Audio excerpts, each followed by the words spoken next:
Having a height of 6'5" as a big man, it was considered quite short, but taking over the paint zone and being in the top class of the NBA, Charles Barkley.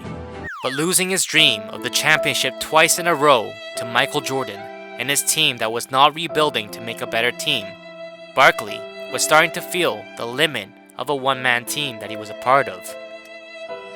And now, the team was not good enough to even make the playoffs, so he had enough and got angry and frustrated, thinking there was no hope for the future of the Philadelphia 76ers, and requested a trade immediately.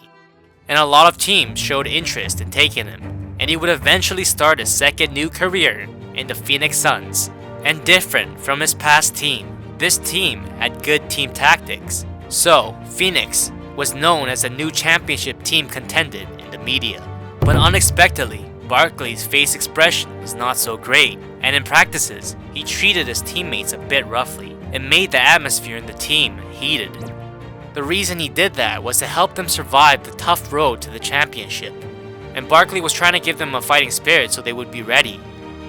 And now that his teammates knew what he was trying to accomplish, they were now in it together, and even before the opening game, "We are making it to the playoffs and finals," was solidly stated by Barkley. And with the cheers of the fans, the 92-93 season had started, and they went around taking down all the opposing teams. And at the time, he had just gotten back from the 1992 Olympics, so his body was in the best shape. So even though he was 29 years old, his strength and agility was still enough to go against giants in the league. Playing the position of power forward, he ran around taking down all the big men. He had an average of 12.2 rebounds to go with that, and he showed blocks time to time showing aggressive defense. And because his playing range was quite wide, he had a decent amount of steals as well. And on offense, he had some massive dunks and showed great skill in the paint zone, and also had gotten mid-range shots and three-point shots as well, and even passes that opponents couldn't even respond to, showing various kinds of great performances all around. Because his shooting touch had gotten better than from the past, Barkley, with his fadeaway, shot past opponents' blocks, and his sudden step-back jump shot, etc., had gotten many difficult shots made, and getting an average of 25.6 points and 5.1 assists, the team had come first in the Western Conference. And at the same time, had won the MVP title, getting known as the best player in the NBA. And now, in a situation where he's chasing the championship trophy. In the first round of the playoffs, the opposing team was the LA Lakers, and at the time, the team didn't even have a 50% win rate, so a lot of people and the fans thought Phoenix would win perfectly. But an unexpected victory had gone to the LA Lakers. Even though it was at home, they lost 2 games in a row, and Phoenix was already on their way to get eliminated. And plus that, the next games were all away, so the pressure was really on for the players of Phoenix. "We will win the 3rd game for sure," was what was said, the head coach showing great charisma and leadership. Barkley and his teammates focused up once again, and with this mindset of not giving a single point to the opposing team, they entered, and as a result, in the 2 away games, by a 5-point and a 15-point deficit, had won and tied it 2-2. And the last 5th game was a tough match. Going to overtime, Barkley put up 31 points, and with his teammates showing great performance, Phoenix had made it to the 2nd round. Barkley, who survived a near elimination, was now facing off against the San Antonio Spurs, and from there, he would go against one of the top-tiered centers in the NBA that was 8 inches taller than he was, and battle it out. At first, because of all the pressure from the opponents, Barkley couldn't pull himself together and only had a 23% shot success rate, but in the second game, he shut down the opposing team with a 66% shot success rate, putting up 35 points. And so, after the teams went back and forth at each other, the score was tied 2-2, and in the 5th game, Barkley would show a great performance, putting up 36 points, getting the victory. And in the 6th game, he shut them down again and ended the 2nd round with a victory as well. And the next obstacle in order for him to make it to the finals, the third round, was an actual war scene, with the Seattle Supersonics defense doing whatever they could to stop Barkley by double teaming him, and Barkley doing whatever he could to be productive on offense in all the games. The paint zone was a complete war zone.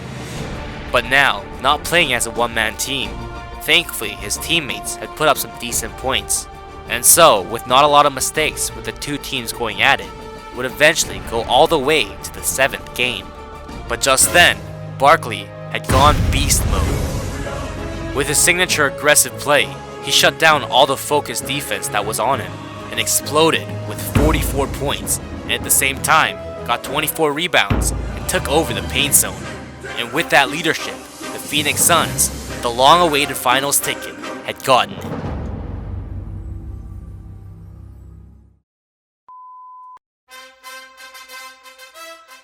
After all the failed attempts, Barkley finally made it to the finals, and the awaiting opponent would be the team that humiliated him twice before, the Chicago Bulls, led by Michael Jordan.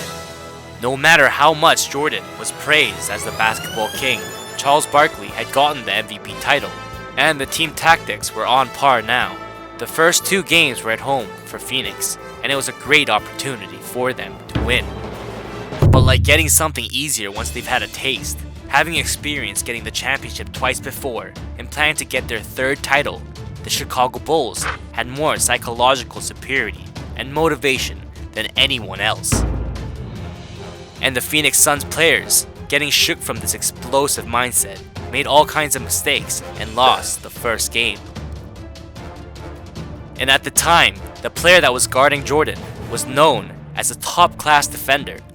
But in the second game, he could not handle Michael Jordan's speed at all, and as a result, let one player get 42 points and was left humiliated.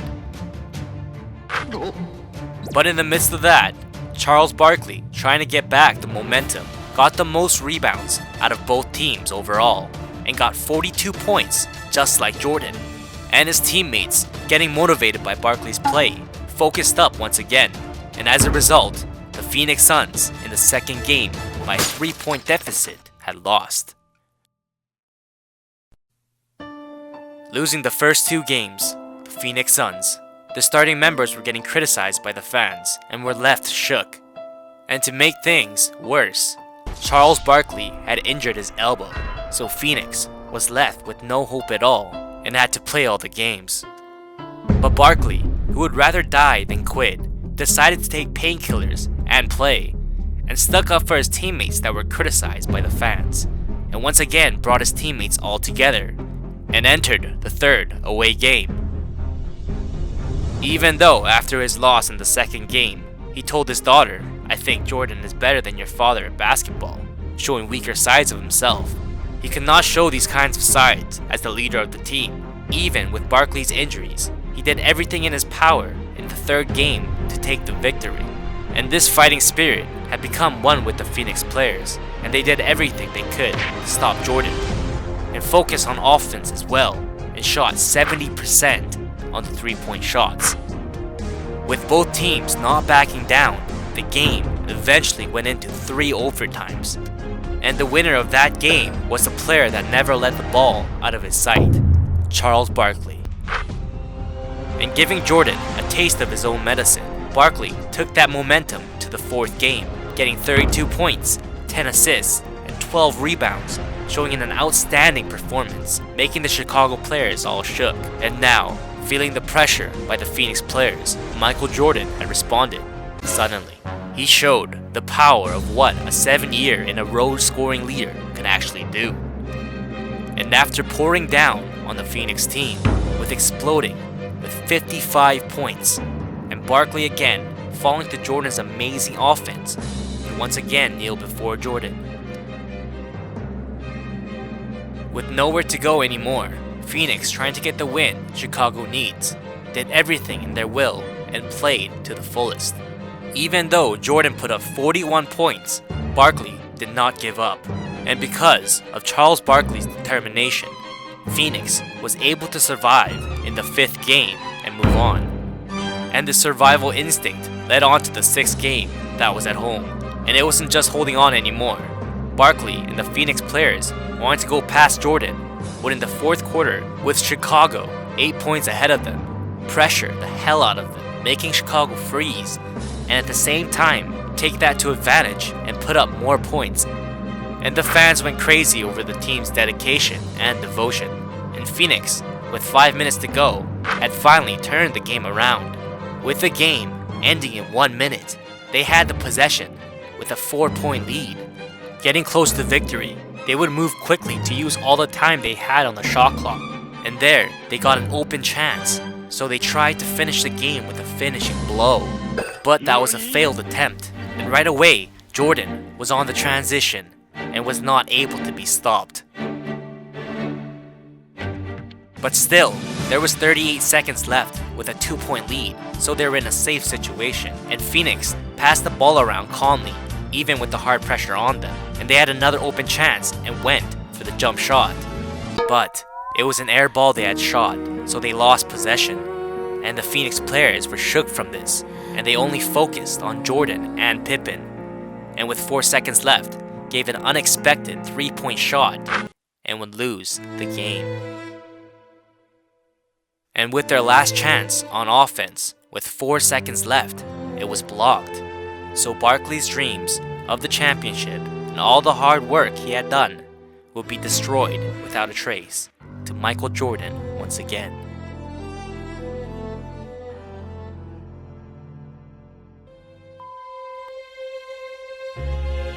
Despite getting injured and losing the championship title, right after, Jordan had announced his retiring, which was great news for Barkley. At the time, Michael Jordan was the only player that Barkley had acknowledged, so he picked himself up again and played the games with his fighting spirit. With pains in his hips and finger, he did not budge even the slightest, like he was some kind of supernatural human, and he led the team to third in the Western Conference, and with more confidence, took over the playoffs. As a result, Phoenix in the first and second game that was away in the second round would not lose and win all of them. But this great momentum that was going for Charles Barkley had stopped right there. The opponent at the time was the MVP being known as the best, who was in the same draft as Barkley, Hakeem Olajuwon, who was leading the Houston Rockets, and Barkley, all by a 10-point deficit, had lost 4 games. And in the next 94-95 season playoffs, in the second round, will be stopped again by Hakeem Olajuwon. And now, Jordan had come back, so the championship was further away, and Phoenix Suns decided to rebuild their team, was figuring out how to dispose of Charles Barkley. And Barkley was left worried that he might retire without a championship title, and in desperation, with a player that humiliated him twice in the past, he held hands with the Houston Rockets. After a huge trade and Houston getting a new member, were now known as a championship contender, and had gotten a lot of attention from the fans because of this. In getting confidence from this, Charles Barkley made his way to the third round, driving his way through, and from there, they would face the Utah Jazz. But at that time, with 4 minutes to go, losing by a 12-point deficit in the 6th game, there was a hero that turned the game around and led the team to victory. And that hero who would destroy Charles Barkley's dreams was John Stockton for the Utah Jazz. At that time, at 6'1" with a short height, the last winning shot he had made, Barkley could only watch as it went in, and the way he looked could not be described in words. A year later, he would be eliminated by the Utah Jazz again in the playoffs. It would end the season off once again. But Barkley had not given up on the championship yet, and at the time, getting 3 consecutive championships twice with Jordan, Scottie Pippen was released as a free agent from Chicago, and Barkley insisted his team to bring him in and resigned with a much lower contract. And with his sacrifice, the Houston Rockets were able to bring Pippen into the team. But different from what was expected, they were in constant conflict in practices, which led to games, and they fought with each other a lot. And as soon as the season ended, Pippen left without even looking back. After that, as if Barkley gave up his dream for the championship, announced that he would retire after his 99-2000 season. But to make things worse for Barkley, while landing in a game after a jump, he had broken his knee ligament and was left with a serious injury and could not play. But actually, Barkley's knees, that had to carry 250 pounds all this time, was already in a weak condition. But he wanted to end his career on the court, so he focused on rehab and recovering. And 4 months later, he came back in the last game of the season, and like he wanted, played 6 minutes. And on this day, many fans and players gave him a round of applause for his long 16-year career. And even though the championship Charles Barkley wanted so badly would haunt him, the dedication and devotion he showed, with the height of only a point guard taking on huge giants, made the fans in the NBA all over the world go crazy. And in the battles with all the giants, he never backed down, and his grit is remembered deeply by all the old fans out there. And although he gets embarrassed time to time because of a lot of absurd remarks, and gets teased as a geeky character, his easygoing personality and funny jokes makes him popular like he was back in his prime. And for the Philadelphia 76ers and the Phoenix Suns, for all the devotion Charles Barkley had shown, had retired his number 34, and Barkley's name was even put up in the NBA Secretariat, all the way to the Hall of Fame. And we all know how great Barkley was back in his prime, and it will be hard to find another big man with his traits for a very, very long time.